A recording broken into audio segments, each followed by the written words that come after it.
1,500 years ago, everybody knew the Earth was the center of the universe. 500 years ago, everybody knew the Earth was flat.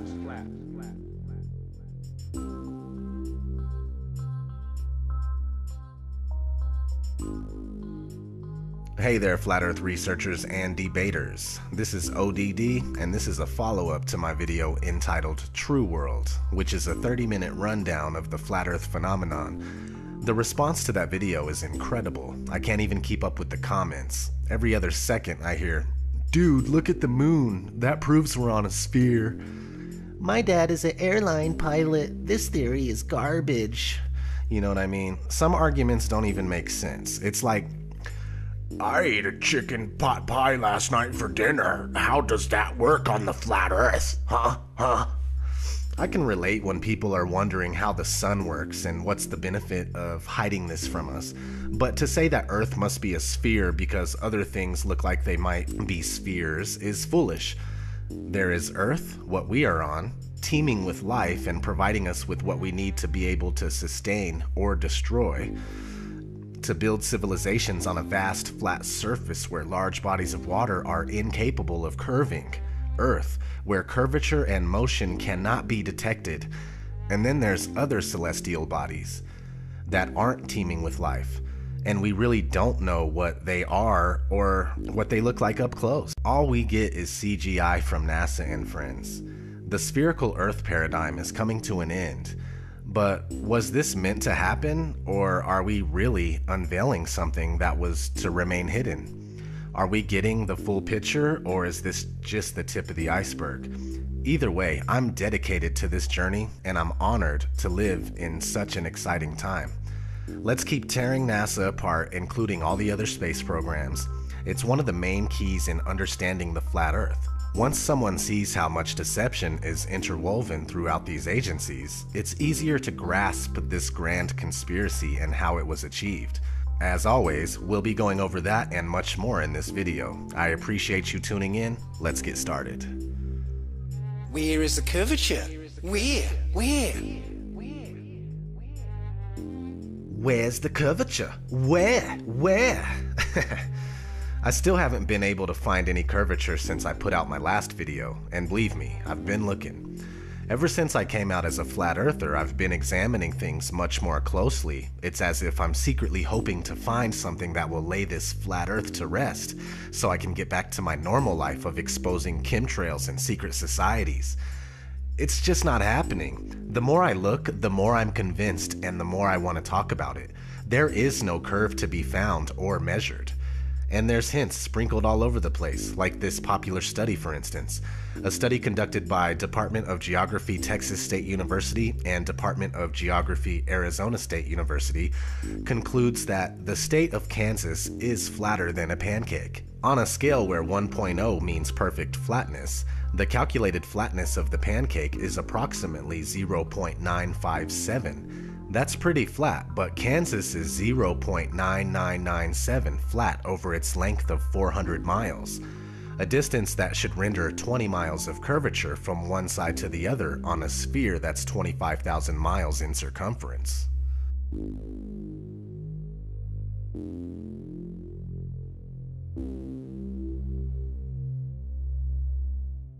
And I've seen plenty of stuff at between 100,000 and 130,000 feet that's flat as a pancake.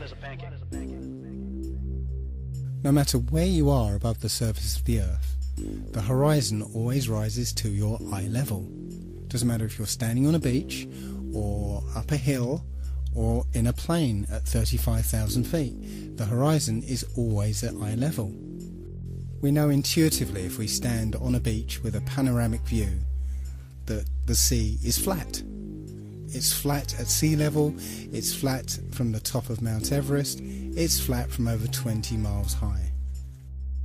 In my efforts to try to prove the globe, it's falling apart with horizon tests and seeing things that we shouldn't be able to see. If the ball is real, the math shows that, you know, with the curvature, there are things we should not be able to see, and yet people are seeing it. So that has me really questioning the globe, and I don't question the math, because that math came from globalists. It came from people who believe the globe.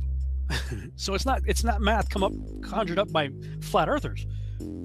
I used to be a lifeguard on Ventura Beach, and on a good day, on a clear day, we could look out and see the Anacapa Arch. Well, the Anacapa Arch is almost 20 miles away, and it's only 40 feet high.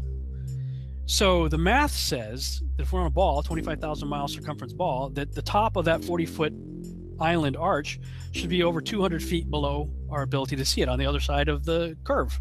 I found this photo from Grand Mere State Park. This is from Joshua Nowicki, and what you're seeing here is a mirage. We typically would not be able to see this from the Lake Michigan shore. We talked about this last night.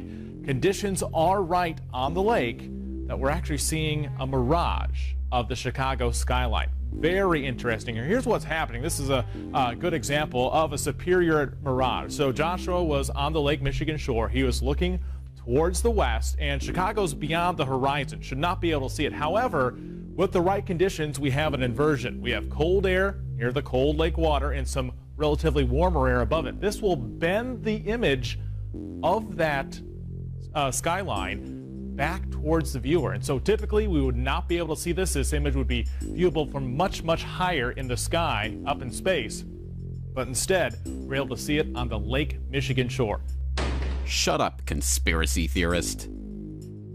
The horizon is not the curvature of the ball Earth. The horizon is just the vanishing line of perspective from your point of view. You can use a telescope or binoculars and zoom in on the horizon, and something that's been completely disappeared beyond the horizon, like a ship, can come all the way back into view, proving that that is not the curvature of the Earth you're looking at, as they tell you, but it's just the vanishing line of perspective from your point of view. And they still use that as a proof of the ball Earth. They say that ships going away, as you see their hulls disappear before the masthead, because they're going over the curvature of the Earth. Yet we've got technology now to prove that that's wrong, but they'll still keep saying it. I put it in my videos. I'll put it right here. I'll put it in this video of me talking about this right now. You may be watching this on YouTube. You're watching a horizon shot, seeing a boat that was out of view. Now it's completely into view, so you can see that that is not the curvature of the ball Earth, but there will still be 50 people in the comments section saying that that's the curvature of the ball Earth. The idea that people are standing, ships are sailing, and planes are flying upside down on certain parts of Earth, while others tilted at 90 degrees and all other impossible angles, is complete absurdity. The idea that a man digging a hole straight down could eventually reach sky on the other side is ludicrous. Common sense tells every free-thinking person correctly that there truly is an up and down in nature, unlike the everything is relative rhetoric of the Newtonian Einsteinian paradigm. There's no curvature. It's wonderful. This is like it. This is the most amazing thing ever. There's no curve. It's flat. Can you imagine? It's exactly what we see.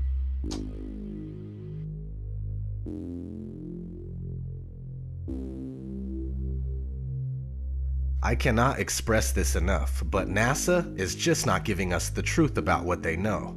This is crucial to understand. Forget about the flat Earth for a minute if you have to. Focus on NASA and research them for a few days or for a few weeks. If you can't tell that you're being deceived, then I'm afraid that there is no use for you in this cause anyway. Check out this NASA document describing a flat, motionless Earth. So I came across this paper. It's an official NASA document published in August 1988 called The Derivation and Definition of a Linear Aircraft Model. And it's jam-packed full of mathematic equations, formulas, and all sorts of other stuff that describe a linear aircraft model. What I found interesting was on page 35 it says this: concluding remarks. This report derives and defines a set of linearized system matrices for a rigid aircraft of constant mass flying in a stationary atmosphere over a flat, non-rotating Earth. I'll put a link to this in the description. The other thing I'd like to mention at this point is how easily we can be fooled by two-dimensional imagery. We've been trained and conditioned to suspend disbelief when we see certain two-dimensional imagery, such as photographs. You know, a photograph is not reality. It's a photograph. And photographs can be altered and manipulated. Video is not reality. And here's some examples of that. point is, you can't automatically trust any two-dimensional imagery or media that's presented to you by the establishment. The best example of space shuttle fakery is the Challenger disaster. In 1986, the shuttle Challenger exploded about 74 seconds after takeoff, killing all 7 astronauts inside. Or did it? It turns out that 6 of the 7 are still alive and kicking today. Ellison Onizuka claims to be his identical twin brother Claude. Yeah, I've got an identical twin brother Claude too. The Challenger pilot Mickey Smith hasn't even bothered changing his name. He's now Professor Michael J. Smith of University of Wisconsin. Now, Krista McAuliffe was a bit of a sneaky one. She was the Challenger payload specialist, quite famous for being a teacher. It turns out during her astronaut days she was using her middle name, Krista, and now she goes by her first name, Sharon, and she's a Syracuse law professor. The Challenger commander, Francis Richard Scobie, is now Dick Scobie, which sounds like a rather unpleasant disease, CEO of Cows in Trees Limited. Judith Resnick, the Challenger mission specialist, again hasn't even bothered changing her name. She's a professor at Yale Law. And finally, Ronald McNair, another Challenger mission specialist, claims to be his identical twin brother, Carl McNair. What are the odds? What most people don't realise is that all the characters in this story are all actors in the same club, as George Carlin put it. Evidence that is coming from primarily NASA, the government, and the military. 3 organizations that have proven to be completely untrustworthy on numerous counts. If we were to put them on trial, they would all be guilty of being pathological liars. I won't even go into stars here. Stars are still 100% a mystery. All we know is that they say that they are trillions of miles away. That's for you to believe or to not believe. But planets, okay, we can see them independently. They look like luminous objects in the distance. But without NASA CGI photos where shading is added, they can't be confirmed as spheres. Through my telescope, they don't appear to have life or livable terra firma. We simply don't know what they are, but they appear to just circle around us and have something to do with the mechanics of this reality. Just because something looks like a circle doesn't make something else a ball or an oblate spheroid.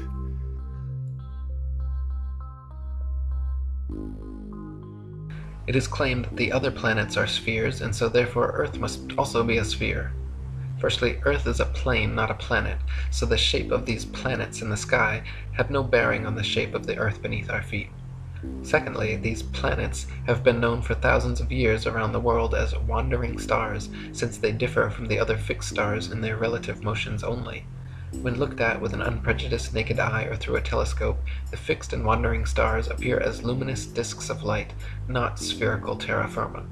The pictures and videos shown by NASA of spherical terra firma planets are all clearly fake computer-generated images and not photographs. Here's a picture of Jupiter. This is from 3 separate images, okay, 3 separate periods, but they're always at the same angle. Now, if someone's in the North Pole and then someone's in the South Pole on the bottom side of the globe, they would see Jupiter upside down.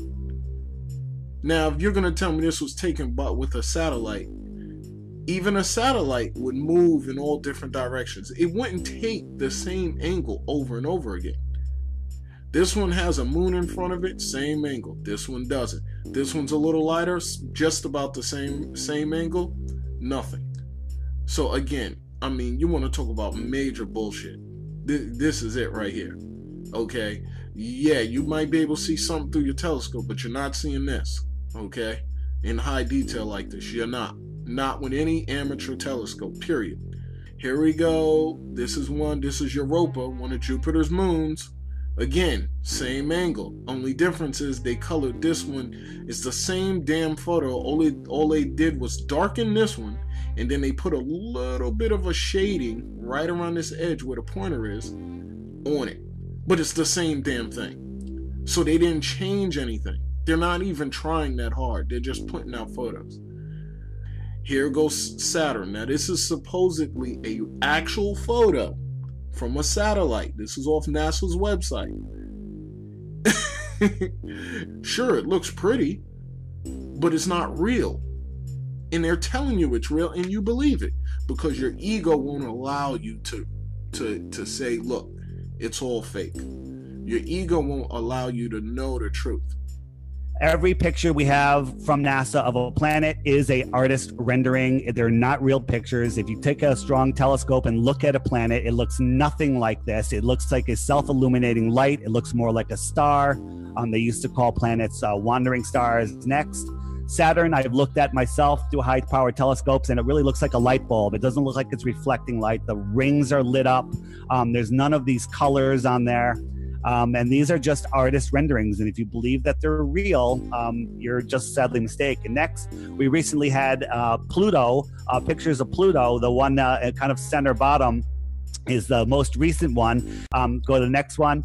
And if you look at it, again, Disney style, they show us this ridiculous picture, and Pluto is actually on Pluto. They're literally laughing at us. In 240 BC, a Jesuit named Eratosthenes, he calculated the Earth's circumference. He did that by planting a stick in the ground at midday so that the sunlight, being directly overhead, would cast no shadow. Simultaneously, about 400 miles away, somebody else planted the stick in the same way and found that the sunlight cast a shadow. So by taking a shadow length and knowing the distance between the sticks, you could theoretically work out the circumference of the Earth. This method requires that the sun be a long, long way away so that the light coming from the sun is all parallel. However, it turns out that you'd get exactly the same results on a flat Earth if the sun were only 3,100 miles away and 34 miles across. Amateur balloon footage taken above the clouds has provided stunning visual proof that the sun cannot be millions of miles away. In several shots, you can see a clear hotspot reflecting on the clouds directly below the sun's spotlight-like influence. If the sun were actually millions of miles away, such a small localized hotspot could not occur. Another proof the sun is not millions of miles away is found by tracing the angle of sun rays back to their source above the clouds. There are thousands of pictures showing how sunlight comes down through cloud cover at a variance of converging angles. The area of convergence is, of course, the sun, and is not millions of miles away, but rather relatively close to Earth, just above the clouds. We'll talk about the vanishing point a little bit. These lines are parallel the way we see. They don't look parallel here, but if you flick to the next one, these are the corners of the hallway, and they rush to the point of convergence or the vanishing point. And that's how our eyes see. Everything rushes in from the sides, the top and the bottom, to our point of focus. And that's the vanishing point. The sky has no bumps on it. The sky is smooth, but the Earth has bumps on it. It has mountains, it has trees, it has cars, people, waves. Anything that comes across the flat plane that even rises up a little bit will create a false horizon in front of that vanishing point. So if you look at the light on the ceiling and imagine that's the sun, the sun's not getting any closer to the floor, but it is going down. And if you had some bumps in the hallway or some people standing down the hallway, the sun would disappear. That light would disappear behind their heads from the bottom up, just like we observe on this plane.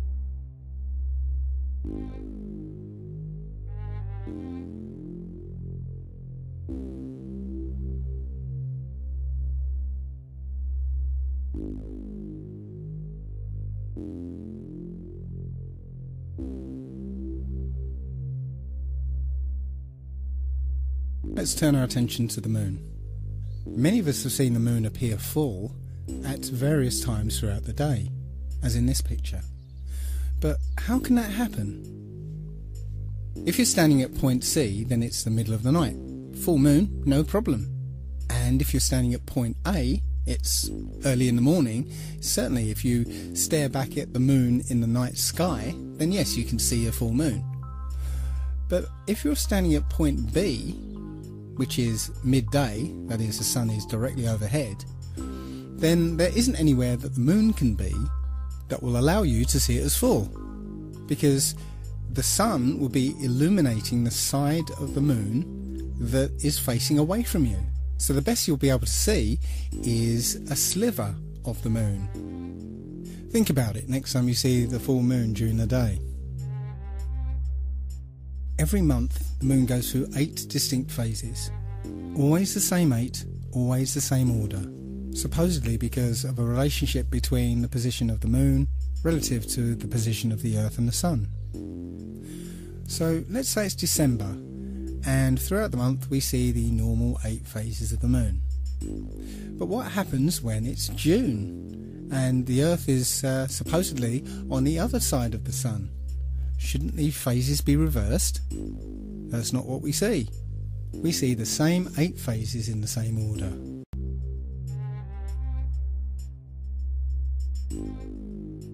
So, I'll cut right to the chase. Powerful Jews are operating and manipulating this reality. As of right now, it doesn't take much research to figure this out. Just to clarify, not every Jewish person is in on the conspiracy, but in the grand scheme of things, wealthy Jewish families have the control. They own the Federal Reserve, they own the World Bank, they own Hollywood and the media, they own Freemasonry, and much, much more. Freemasonry is one of the oldest secret societies in the world and was born from Judaism and has nothing but Jewish terms and ideas. Freemasons are scattered across the world to serve as instruments for the elite agenda. Several of these Freemasons work for NASA.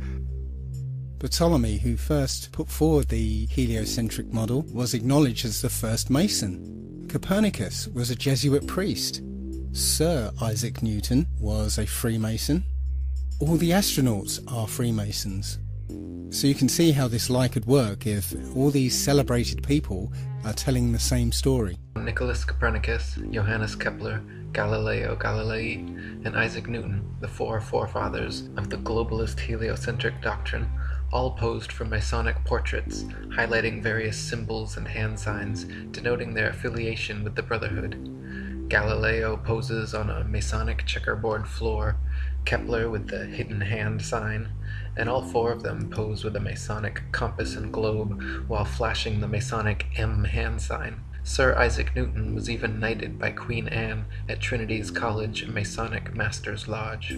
An inordinate number of NASA astronauts, the current propagators of the globalist heliocentric doctrine, are or were admitted Freemasons as well. John Glenn, 2-time U.S. Senator and one of NASA's first astronauts, is a known Mason. Buzz Aldrin Jr., the second man to lie about walking on the moon, is an admitted ring-wearing, hand-sign-flashing 33rd degree Mason from Montclair Lodge, number 144 in New Jersey. Edgar Mitchell, another supposed moonwalker aboard Apollo 14, is an Order of Demolay Mason at Artesta Lodge number 29 in New Mexico. James Irwin of Apollo 15, the last man to lie about walking on the moon, was a Tejon Lodge number 104 member in Colorado Springs. Don Eisel on Apollo 7 was a member of the Luther B. Turner Lodge number 732 in Ohio. Gordon Cooper aboard Mercury 9 and Gemini 5 was a Master Mason in Carbondale Lodge number 82 in Colorado. Virgil Grisham on Apollo 1 and 15, Mercury 5 and Gemini 3 was a Master Mason from Mitchell Lodge number 228 in Indiana. Walter Schirra Jr. on Apollo 7, Sigma 7, Gemini 6 and Mercury 8 was a 33rd degree Mason at Canaveral Lodge number 339 in Florida. Thomas Stafford on Apollo 10 and 18, Gemini 7 and 9 was a Mason at Western Star Lodge number 138 in Oklahoma. Paul Weitz on Skylab 2 and Challenger is from Lawrence Lodge number 708 in Pennsylvania. NASA astronauts Neil Armstrong, Alan Shepard, William Pogue, Vance Brand, and Anthony England all had fathers who were Freemasons too. The amount of astronauts known to be Freemasons or from Freemasonic families is astonishing. It is likely that more astronauts and people of key importance in NASA are affiliated with the Brotherhood as well, but not so open about their membership. For there to be this many Masons, members of the world's largest and oldest secret society, involved with the promotion and propagation of this globalist heliocentric doctrine from its outset to today, should raise some serious suspicion.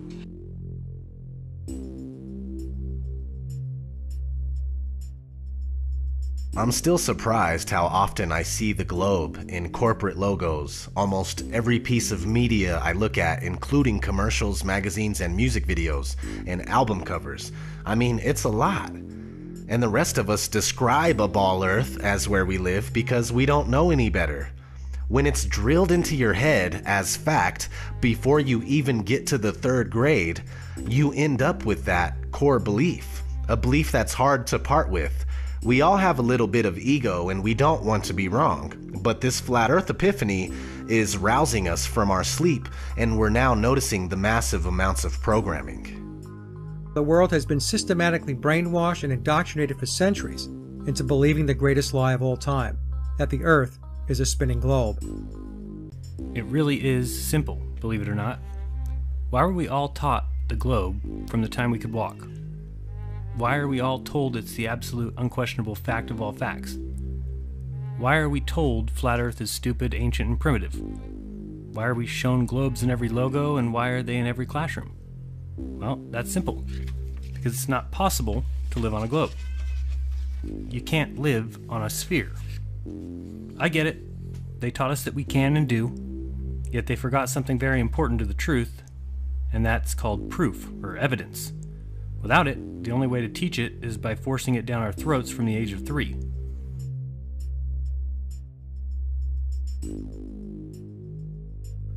It's simple. Because worldwide governments and agencies trying to falsify where you live in your mind is the epitome of mind control. Think about it. History is already obscure and shrouded in secrecy. We don't know our true origins. What better than to also hide where we are and what our natural purpose is? We are considered cattle, goyim, easily fooled and easily swayed by the mainstream media. Our society is engineered, and the ideas that we think are our own are actually pre-manufactured by entities such as the Tavistock Institute, and then it's seeded into our minds through movies, TV shows, and music. When one doesn't recognize this, they are essentially controlled in every way without even knowing it. I have knowledge of this, and I'm still controlled by time and money and other things. Trying to find out what they know and also what they don't want us to know is important, and one of the things that they are keeping from us is our home.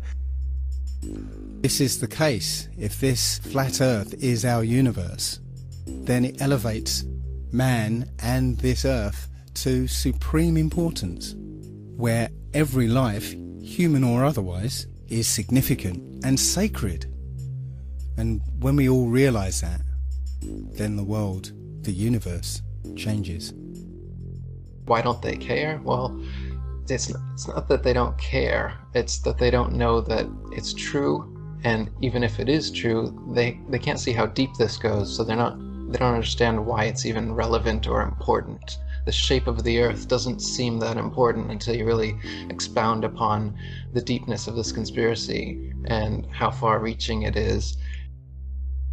To me, it matters because if they're going to lie about something like what the Earth actually is, then there's no limit to what they will lie about. We're a random sneeze, we're an accident, we just blew up and molecules started spinning around together, and eventually a fish crawled up onto water and turned into a monkey, and that turned into you, and here we are. That's what they're trying to tell you. Think about how that makes you feel metaphysically. Where does that place you as a speck of dust in the corner of the universe? Once you start seeing past this illusion and you accept that things aren't adding up, you also start to notice how this subject is heavily and unnecessarily ridiculed.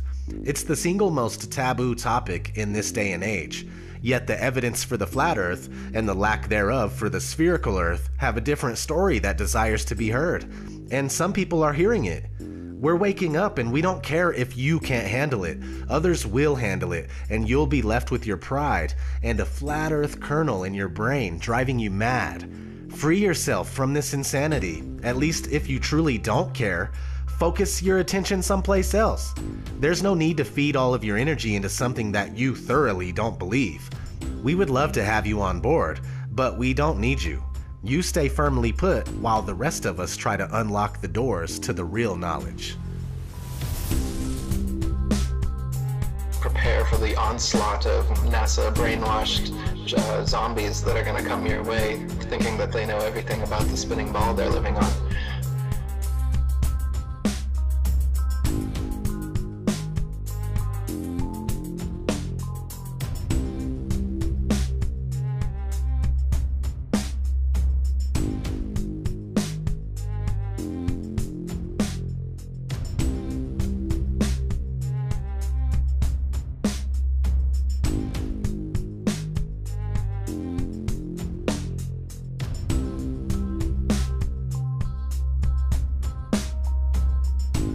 Let us never tolerate outrageous conspiracy theories.